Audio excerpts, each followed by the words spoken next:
ऐसे भगवान कैलाश के निवासी बने हैं। काशी उनका घर है और कैलाश भी महादेव अपना निवास बनाते हैं। ऐसे भगवान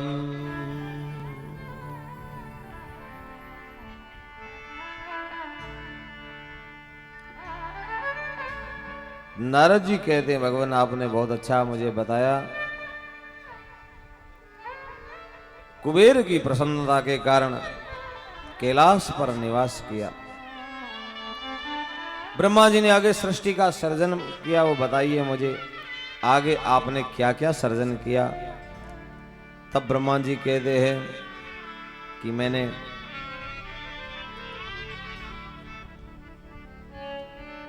नया सर्जन चालू किया तो एक संध्या नाम की कन्या उत्पन्न हुई। ब्रह्मा जी की पुत्री संध्या, और एक पुरुष प्रकट हुआ जिसका नाम था कामदेव। बड़ा सुंदर चमचमाता हुआ। ये कोई भी व्यक्ति को उपमा देते हैं तो कामदेव की सुंदरता की, तो कामदेव साक्षात कामदेव है। कोटि काम लजावनिहारा, भगवान राम की सुंदरता करोड़ों कामदेव लज्जित होते हैं, ऐसा सुंदर है। तो बड़ा सुंदर था वो कामदेव। उत्पन्न होते ही कहा कि विधाता आपने मुझे पैदा किया, मैं क्या आपकी आज्ञा का पालन करूं, बताइए आपकी क्या सेवा करूं। ब्रह्मा जी ने कहा कि तुम काम हो, पूरे जगत पर तुम आवेश बढ़ाने वाले हो, कामना वर्धन करने वाले हो, इसलिए सब पर अपना काम प्रभाव दिखा के सबको, क्योंकि बिना काम के ये सृष्टि आगे नहीं बढ़ेगी, काम की आवश्यकता है। इसलिए तुम सब पर काम भाव से प्रवेश करके उनका काम वर्धन करो। सब पर कहा तो सबसे पहले उसने अपना प्रभाव परीक्षण करने के लिए ब्रह्मा जी पर ही अपना बाण छोड़ दिया।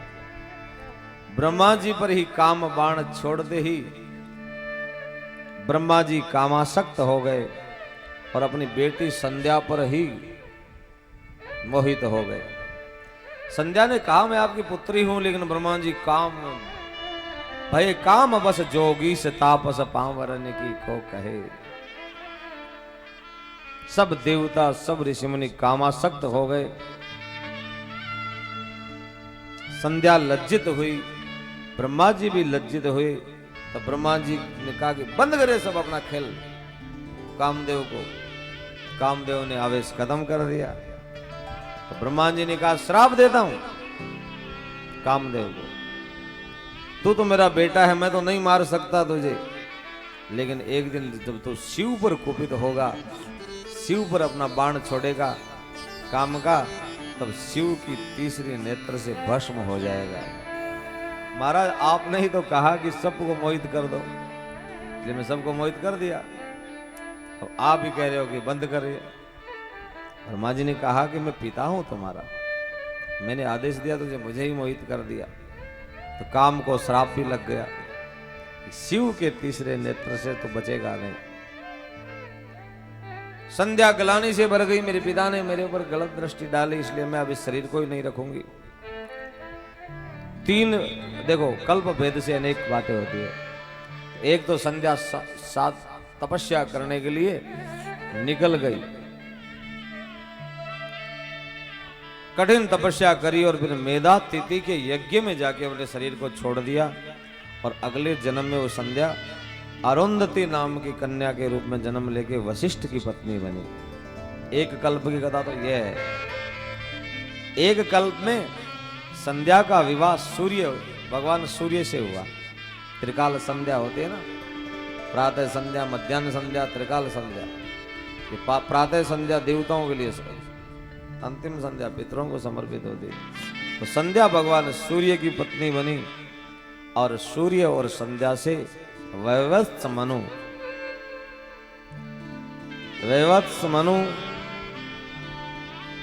और उसी वंश में धर्मराज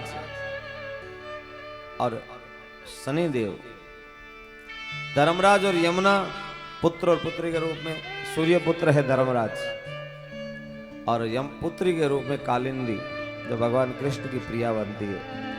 तो कालांतर में श्राप लगा राधा रानी का, जल रूप में प्रवाह होगी तब यमुना के रूप में प्रवाहित होती है। वही कालिंदी राधा रानी के श्राप से यमुना बनी। वो आगे कथा आएगी, शिव पुराण में ही है। एक बार संध्या घोड़ी का रूप लेकर के जंगल में चली गई तपस्या करने के लिए और अपनी छाया को छोड़ गई घर में। तो छाया से भगवान सूर्य का समागम हुआ, जिससे शनिदेव का प्रागट्यकरण हुआ। शनि छाया का पुत्र है और संध्या के पुत्र धर्मराज और यमुना है। पिता तो सूर्य है, माँ तो है। सूर्य देव खोजने निकले संध्या को कि ये तो छाया है, संध्या तो नहीं है, तो घोड़ी के रूप में मिल गई और घोड़ी के रूप में सूर्य घोड़ा बने। उससे अश्विनी कुमारों का प्रादुर्भाव, ऐसे बता रहे हैं। ऐसे एक कल्प की कथा ऐसे है। तो सूर्य के सगे पुत्र है शनिदेव, धर्मराज और यमुना, लेकिन शनि और सूर्य के अनबन रहती है। संध्या को ज्यादा महत्व नहीं दिया तो सूर्य शनि नाराज है कि बाप बेटा में बनी नहीं। आज भी एक ग्रह में दोनों सूर्य और शनि विरोधी देवता है, बाप बेटा है तो भी।